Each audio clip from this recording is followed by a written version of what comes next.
So, hello.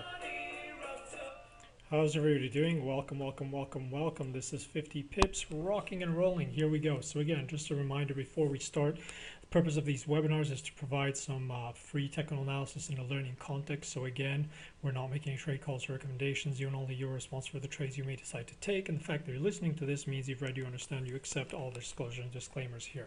So guys, what's going on? All comments welcome as usual. We're going to try, hey Chris, how's it going? We're going to try and going through as many charts as we can. We'll go through, we've got plenty of time. We'll try and tackle most of the charts. If anybody has any questions, we'll go through them.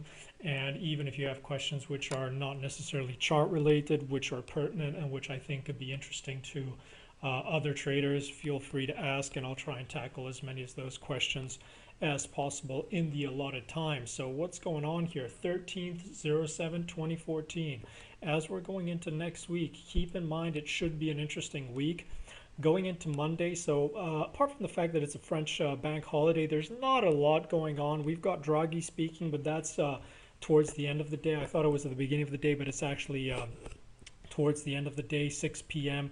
London time, so could be a bit of a choppy day. And then the fun starts on Tuesday, really, because Tuesday we've got monetary policy meetings out of Australia. Then we've got a BOJ press conference, so the monetary policy statement out of Japan, which will be interesting. And then we do have cable data, so we got UK data, CPIs, and we've got that ZEW. We've got Carney speaking. We got core retail sales out of the US, and we have Yellen testifying too. So Tuesday is really an interesting day for in terms of possible volatility because of all those releases. Then as we go into Wednesday, we still have a lot of stuff overnight out of New Zealand and out of China. Then we've got a lot of the unemployment data out of the UK. We have more data out of the US and another central bank on the wires. We're going to have the BOC rate statement, so out of Canada, and with a press conference too. Then we go into Thursday, we've got unemployment claims out of the US, we got Philly Fed, and then Friday we've got some CAD data and University of Michigan's data out of the US. So clearly there's a lot of risk for some volatility, or at least to come back into the market, or at least some interesting moves. So apart from Monday, which could be a bit slow or a bit choppy, the rest of the week should be interesting. Okay, so if anybody wants me to review any pair, just shoot, and I'll try and do first come first serve. First guys asking for the first pairs, that's what I'm going to review. Again, I would prefer to focus on the majors rather than starting to look at the exotics or the funky duddy pairs, as more people will be interested in those, but I'm more than happy to cover anything that's on the platform in terms of Forex or futures. Okay. Yeah, what's going on with crude? So, well, what's going on with crude? If we take a crude chart, and where are we? So here we go, trading at 100, right? 160. So basically what's happening here, we were in an upside rotation, and we were expecting for this to continue to stay bid with all the geopolitical risk and continue to make its way back to the 110s, 112s and break higher than last year's highs. Okay, what's happened is we were basing here at highs, we were pressing here at highs, trying to we started to come back down, and it was stuck here for a week or so, right?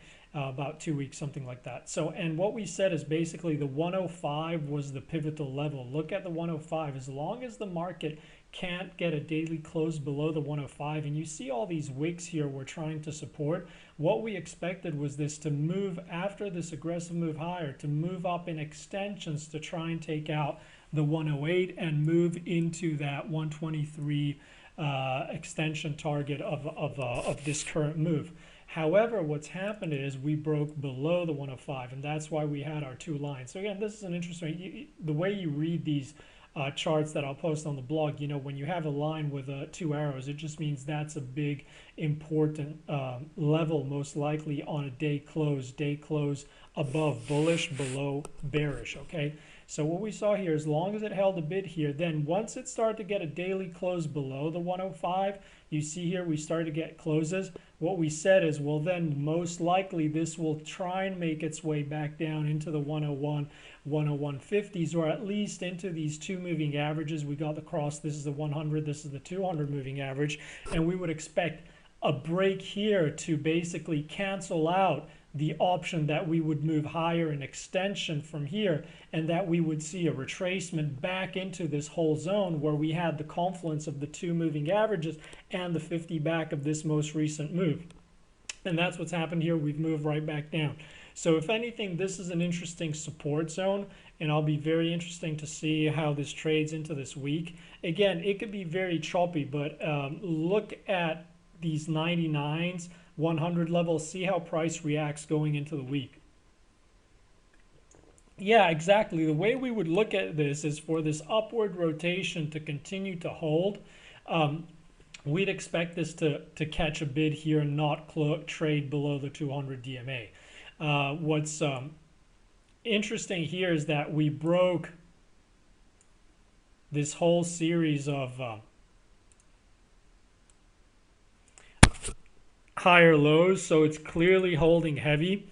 But if it's going to bounce anywhere, this is clearly the area where we'd expect the buyers to come in and support it. So as long as this area holds, we keep on getting closes above the 200 DMA, or in any case the 97 level, if you're looking at it in terms of the fib, 61.8 retracement coming in line with this dip here. As long as this area holds, then we'd expect it to try and make its way back higher. So the way I would look at it going into the week is the basically 101.50s pivotal, hold below heavy, and possible the market to continue to try and press lower into this 50 back all the way into that 61.8. If we get a daily closes back above the 101.50s, I'd expect it to catch a bit of a bid tone and try and continue to attempt its upside rotation. If it does so, once it's rotating higher, that 105 is going to be key, and the sellers are going to want to keep it below there. If you look to the left, you see this was a key resistance in the past too, so that's going to come into play again. But going into the week, the 101.50, that's going to be the key zone in terms of hold above or hold below. Does that make sense? Okay, cool. Comments, questions? Can we move over to the next?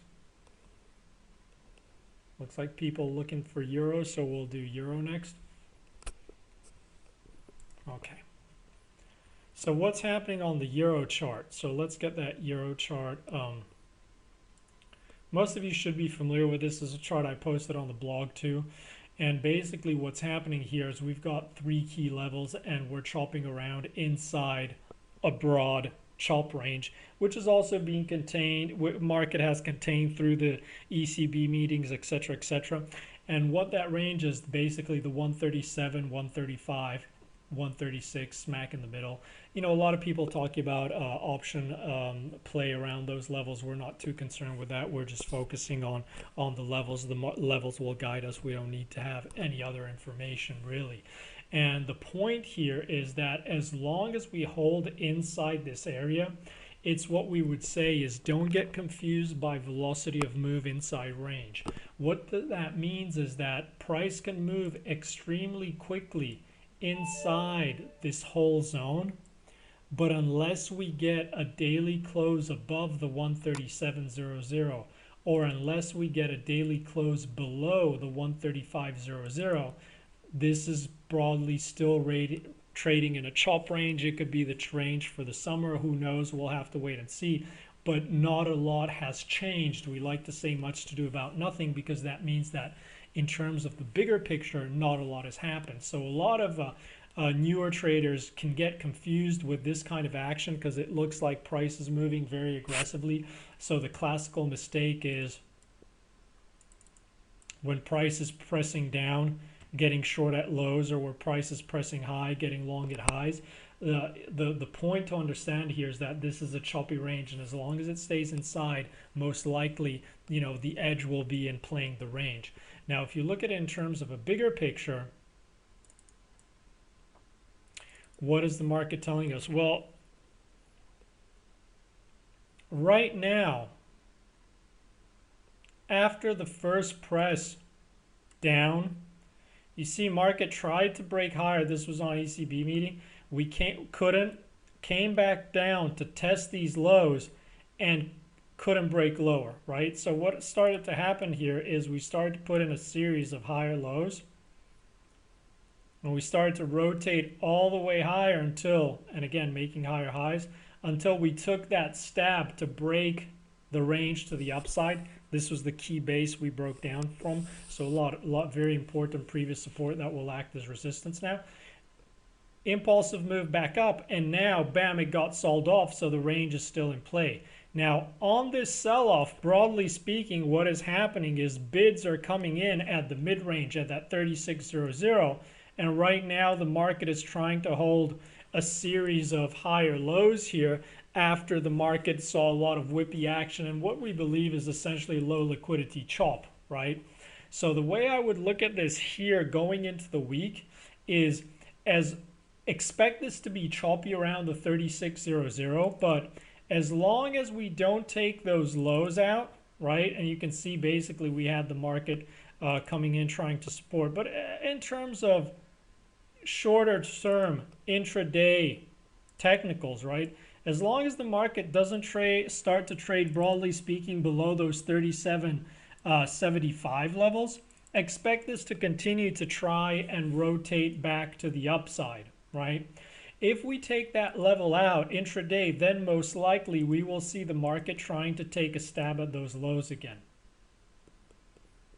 For the market to take a stab at those highs, we'd expect to have to see the market trade probably, around these, above these 36.40s, 36.50s very quickly at the beginning of the week. Most likely Tuesday will be an interesting day.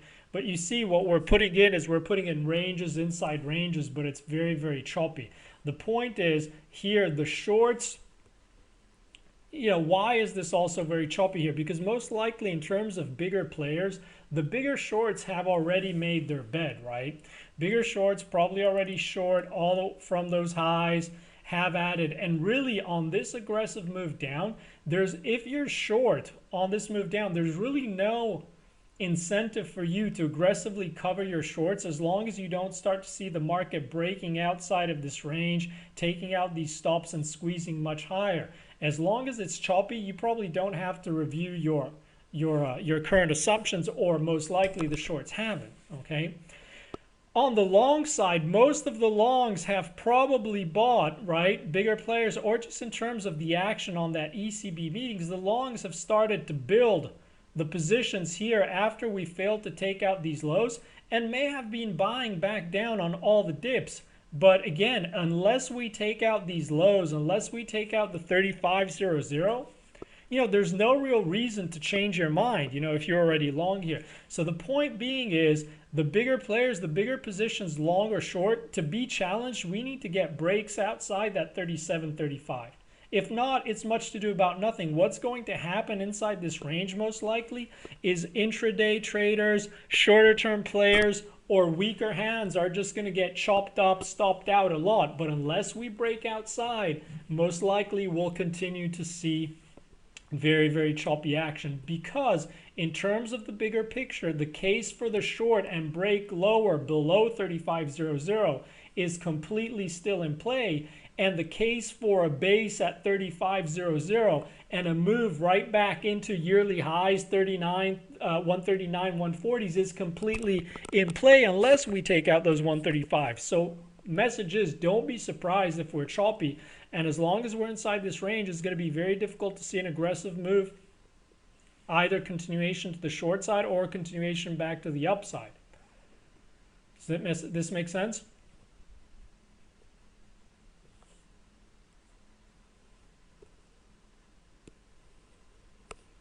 Okay, any comments, any questions? How's Mike doing? Humphrey in the house. Humphrey in the house. Welcome, man. Okay, so yeah, we'll have to wait and see here what happens. It'll be interesting.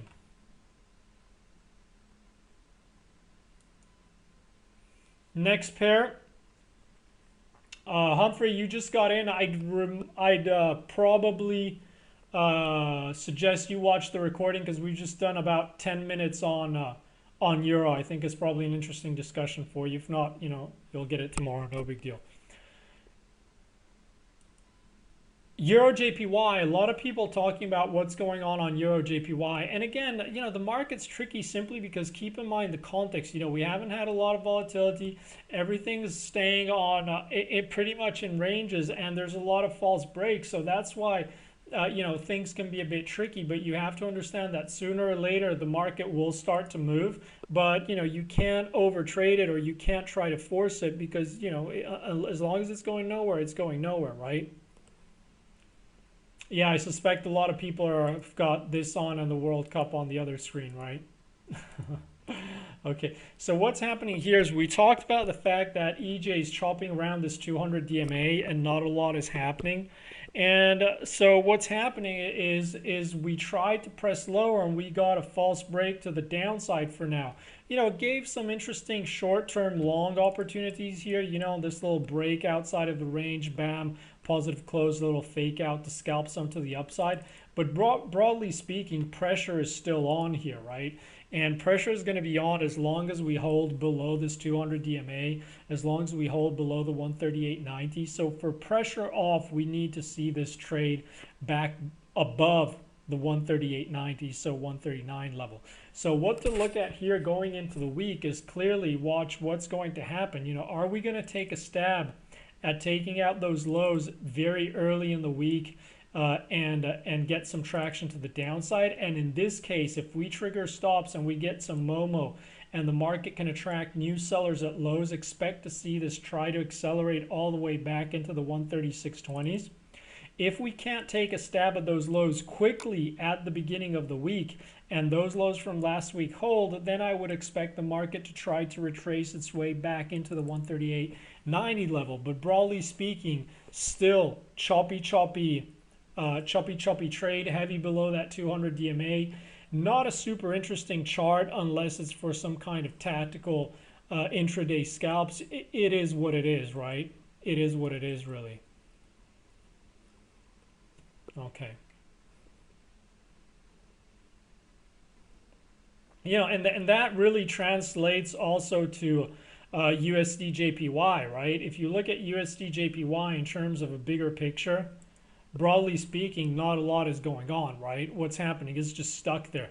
So we talked about this lower base support, which is key to hold the uptrend for this to continue to rotate higher. But we also talked about the fact that it's tricky to try and catch this long inside this range because basically you'd have to trade it with fairly wide stops because the support zone is fairly big. Okay, so the shorts are trying to keep pressure on here, trying to press it lower, and the longs are trying to support this whole range. As long as this range holds, expect this to try and take steps to the upside, to take out stops, and to try and rotate back into the 104s, and to, globally speaking, continue to hold this very big upside rotation. Okay, the bottom line here is that if we start to break below this sideways support zone, we could start to see a much bigger retracement because you see what happened here.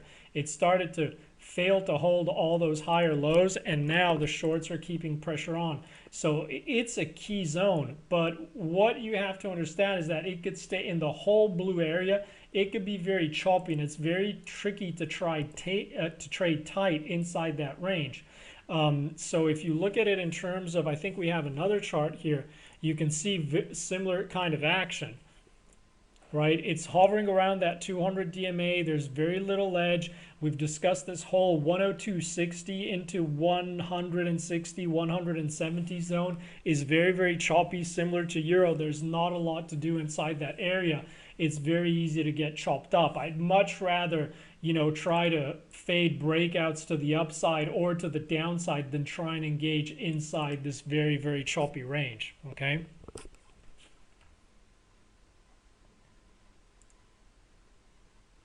Yeah, and that's again, well, if you're looking at where's our ES chart,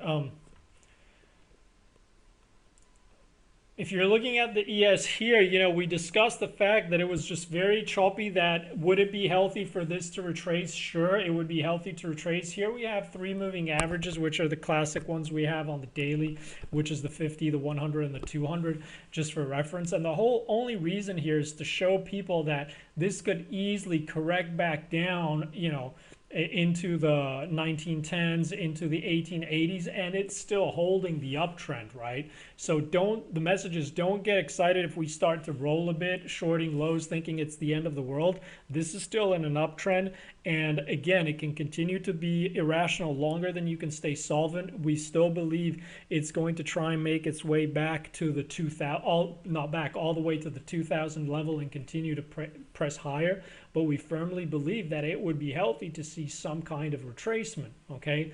Now, going into the week, you know, we discussed this whole area and we said there was two interesting zones. Once we start, you know, here it's holding a whole series of higher highs and higher lows.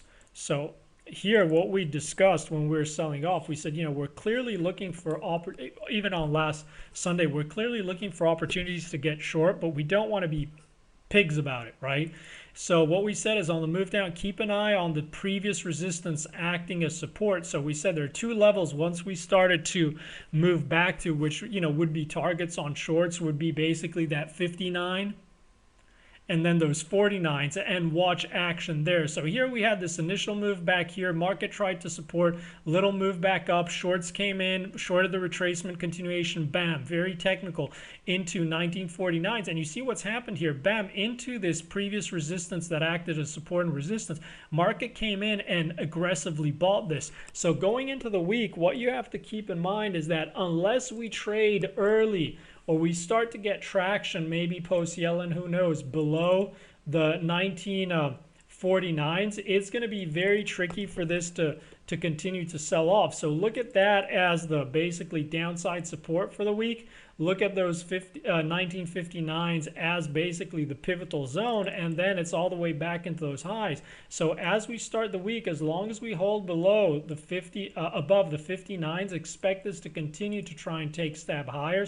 If we start to find new sellers below the 59, then most likely what the market will do is try to move right back down and take out those lows. It's still, you know, the big question is, are we going to come back in with all the stuff that's coming out this week and see a ramp higher? We'll have to wait and see. Right now, those are the levels we're watching. It still looks like it's bid. It still looks like it wants to go higher, but we still feel it's interesting to play tactical shorts intraday, to play for some kind of a healthy retracement, even though that does not mean dying to short or being aggressive to the short side, okay? Sure.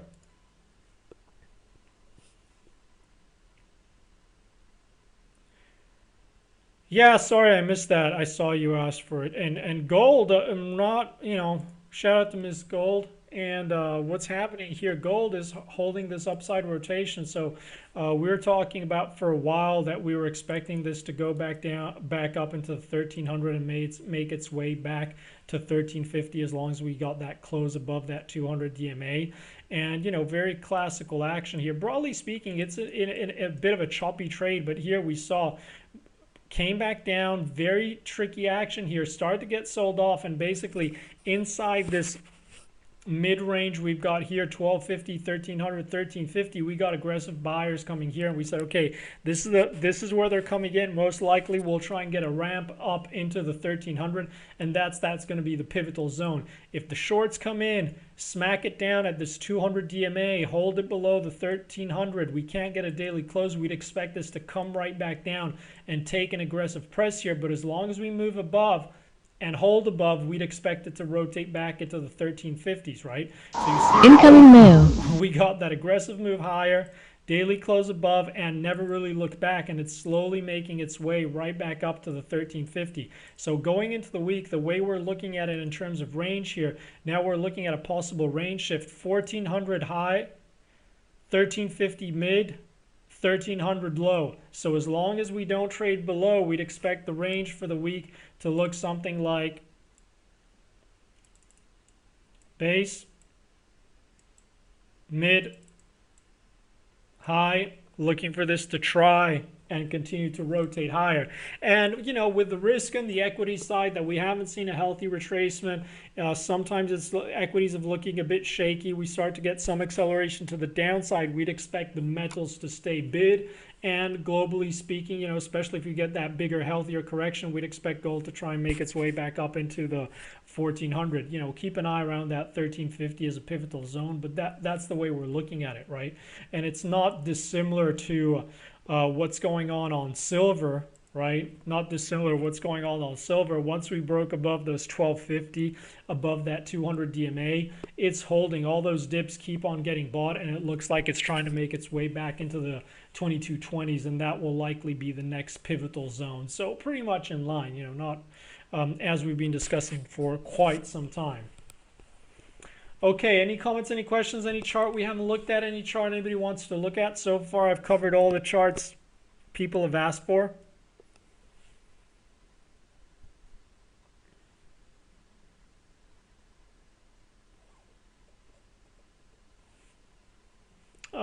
Jonathan, you don't have to raise your hand. Just ask any question. Just you've got the Q&A box. I'm the only one who can see the questions because we've had to block that. It's not an open chat because people weren't behaving in the past. But just ask away inside that box, and we'll review anything you want us to look at. Okay. What's going on DAX, Chris? What's going on DAX? Where's our DAX chart? Well, what's happening here is we had basically 3 times trying to press above that 1041 and basically, you know, start to roll back down in terms of bigger correction. It's come right back. This is a daily. We've got the 100 and the 200. So if it's going to catch a bid, this is where we'd expect it to catch a bid.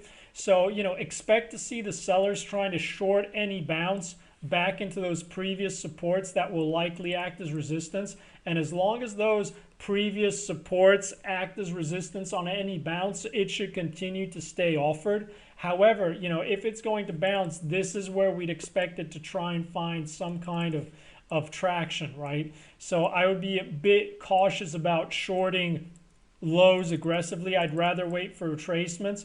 But here it's moved back into support. So this is going to be key, right? This is really going to be a key area to see if we continue to get a traction to the upside and break up, or we're going to get a bigger correction. We tend to get bullish at triple tops. So what that means is that we ultimately expect them to break. We don't expect them to hold as big swing highs or lows. So swing highs in this case. So we'll have to see how this behaves going into the week. I don't know if you have a specific question, but clearly very interesting support going on into the week here.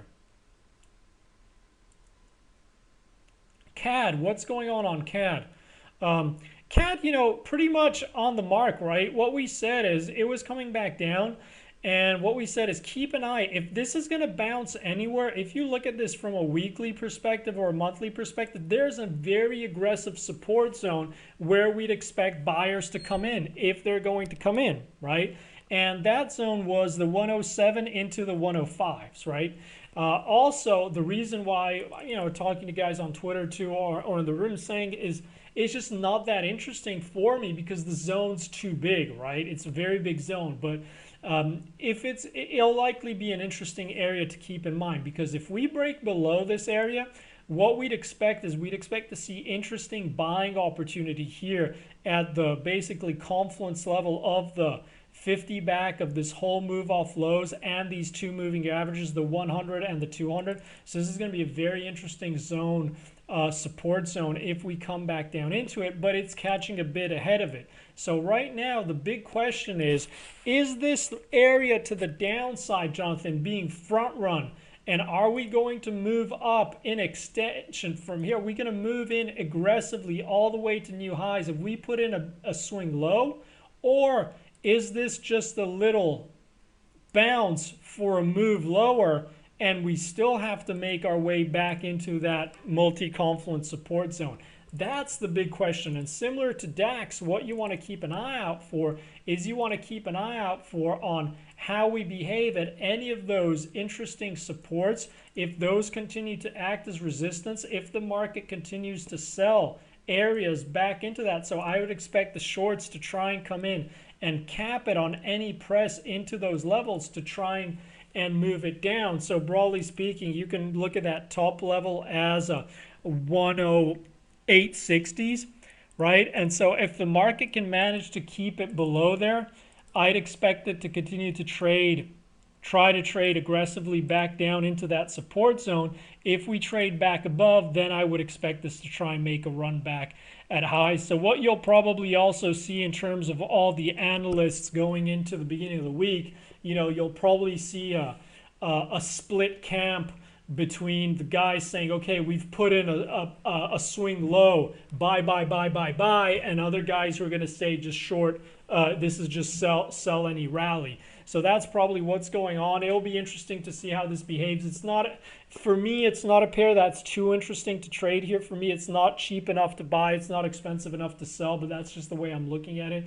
Again, we're not here for trade recommendations. We're just here looking at levels and things to keep an eye out for, okay? Does that answer your question, Jonathan? Yeah, in terms of that, let me just go through. Let me just clear some questions, guys. Hold on.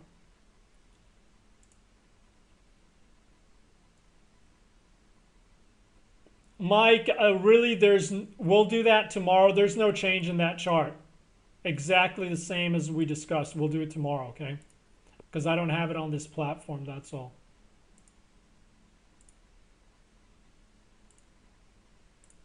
Okay, what's going on cable? Cable, really, we came back down into a key support zone, and it's really all about that level. We got very aggressive trading around the 71.00, and this is another one that a lot of people can get confused with because it's in a choppy range, right?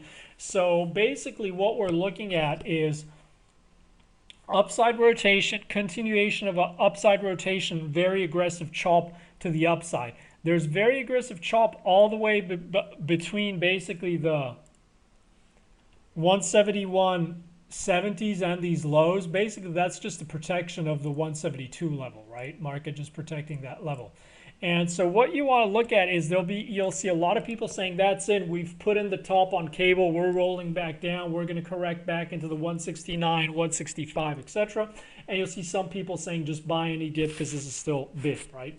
So the big question going into the week is 170s to the upside, and you've got pretty much this big pivotal level, which is 170.60, right? You can see we've got our pivotal zone here, previous high here, and this is the base of this support zone, right? So it's tricky because it could move very choppy manner inside this whole zone, and it's a fairly wide zone. It's not a huge zone, but it's a fairly wide zone. It's a 100 pip zone. It's not huge, but any stretch of the imagination.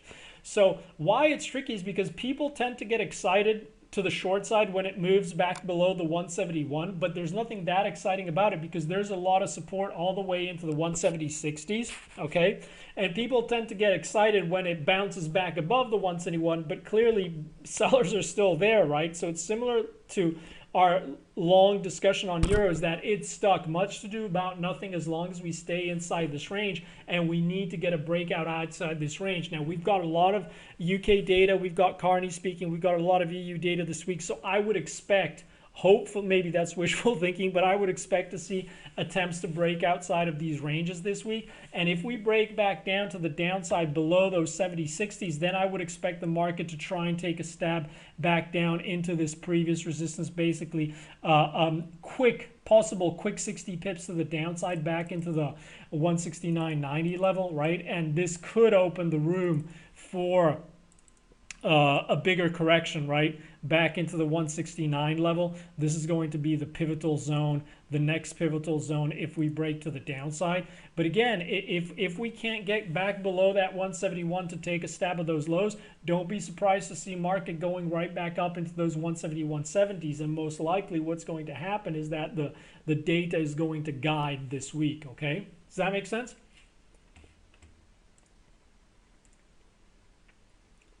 Yeah, I don't know if it's Guy or if it's Guy. Don't know if you're French or American or UK, but that was for that was for you. Okay, so that's cable. What's going on Yeah, I mean, in terms of Kiwi, what's going on Kiwi? Um, you see here that we're holding this upside rotation. It's key because we're at a multi-confluence level. If you look at this back on a monthly too, you see this is a huge multi-year high at those 88.45. So basically protection of the 88.50, right? That's a huge important level. So it's not surprising that the market is coming in trying to defend that, and you see sellers are trying to support. So the bottom line here is that it could be very whippy around this area. So right here, basically from these highs back into the 88, 87.70s, this could move very quickly 50 pips to the downside. And if it takes out stops above there, this could easily move 20, 30, 50 pips to the upside just because of the whippy nature around this key level, right? Currently, this is moving. This is a very nice long setup. Basically, we had this base support area long all the way into those highs. We retraced all the way back. By the way, this is a, oops, not what I wanted to do. Let me get it back up. Is that the chart? Yeah. So base came in, this is pure as they get the setups. Back into the 50 back fib, 100, 200 confluence supporting, and bam, it's moving up an extension. So this current move long from 81.10s has a target of 89.50, and that's the move that's in play. So the big question is, are we going to press up and take that target straight away? Or are we going to get some funky action here, move back into 86s? And so that's the point. So in terms of tight, 50 pips to the upside, 50 pips to the downside could come very quickly. Right here, the pivotal levels are going to be 87.70s and 88.40s. We get a daily close above 88.40s, I'd expect those 89.50s to come. And if we get a daily close below those 87.70s, I would expect those 86.20s to come pretty much. Does that make sense? Is that okay, Chris?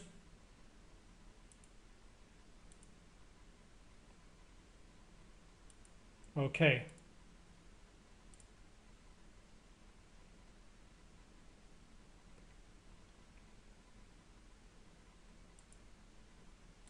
Good stuff.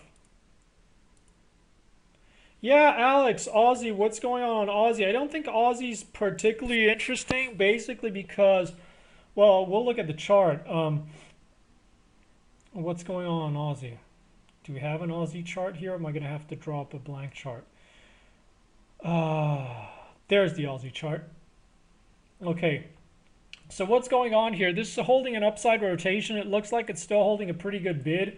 Basically, there was what we call a gift from the gods, pretty much short here on that move back into the 200, the confluence with the 50 back. Came back, and now it's basing. And what's happening is you see these two moving averages are crossing, trying to cross back up to the upside. And basically, it's starting to rotate. And the big question is, is it going to get sold back above this area? Globally speaking, we'd expect to see this to be very choppy, and in terms of a bigger range, we're looking at these 95s and 91s. So basically looking at this as a massive chop range that unless we get a big shift in terms of policy or in terms of markets, we'd expect the market to broadly stay chopping outside this area, okay, in terms of the bigger picture. In terms of the shorter term picture, right here, it's chopping around. So the way this is trading, this gave us some very interesting tight long plays when we came back and we pressed into these 93.30s. Now, guys who are following me on Twitter, on the blog, know that we've talked about this level for a long time. It's been a pivotal level intraday, and basically a lot of interesting. So the big question is, all these longs off here, are they safe? And are we going to make our way back into the 95.20s, which is a key resistance? Or are we going to come back down? So the way I'm looking at it, at least intra-week, as long as the daily keeps on closing, the dailies keep on closing above the 93.30s, expect this to try and take stabs to the upside into the 95s. If we get a daily close below the 93.30s, expect this to try and take a stab back into the 92.20s, 91.60s. So pretty much, 100, 150 pips to the upside or the downside around this level. In terms of bigger picture, if we make it here, we'd expect to see shorts coming in trying to defend this level, okay?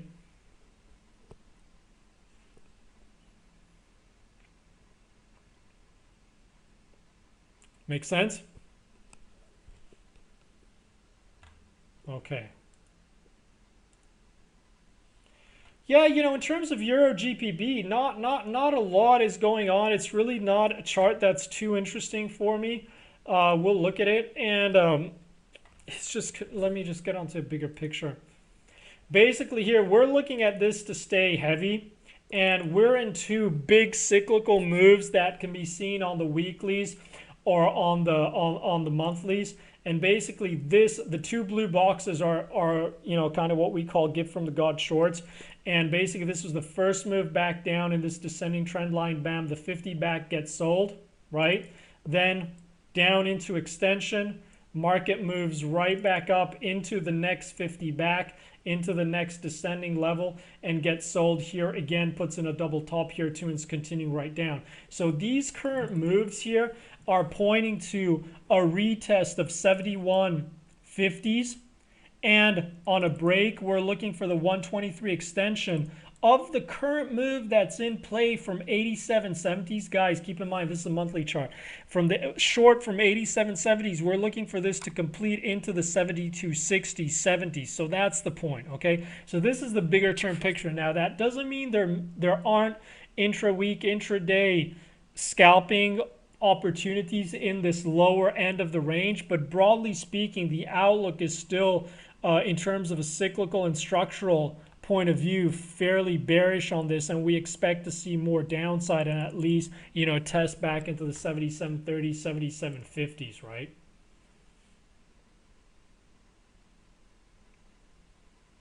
Yeah, Chris, these current ranges have been a bit tricky to trade, but it is what it is, right? You just have to keep in mind that the market goes through cycles. The market goes through cycles of a lot of high volatility, of low volatility, of so volatility. You just have to learn to deal with them. The only thing that's for sure is that volatility will come back, and the only thing that's sure, when you have extremely high volatility, it will go away. The question is, you don't know when, but it will happen. Markets have a tendency to normalize, and you just have to learn to trade through the different cycles, understand how to manage your P&L, how to manage your risk, how to manage your emotions through all those different cycles.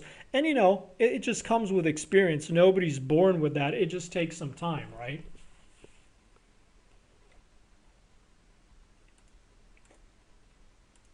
Okay. Any comments, any questions, any charts, any other charts anybody wants to look at?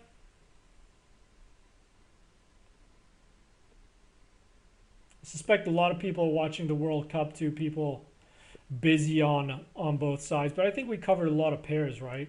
So again, basically what we're going to do is we'll try and do these every now and again. Keep in mind that you can, any sane questions you can ask, even we can tackle them. I think most people are just interested in a quick overview this week, also because we've got the World Cup going on. I have no idea what's going on, if it's still going on, if we're going to have extra time or whatnot. So again, guys, have an awesome one. Thanks for listening. Let's call it a day. Hit me up on Twitter. And again, thanks for stopping by. Hope that this was interesting. And I'll post the recording. I've double recorded it, so I'll try and post it on YouTube, right? So hopefully it'll be easier to review than all the stuff on the Adobe stuff. Okay? Have an awesome one, guys. Take care. Thanks for listening. Bye-bye.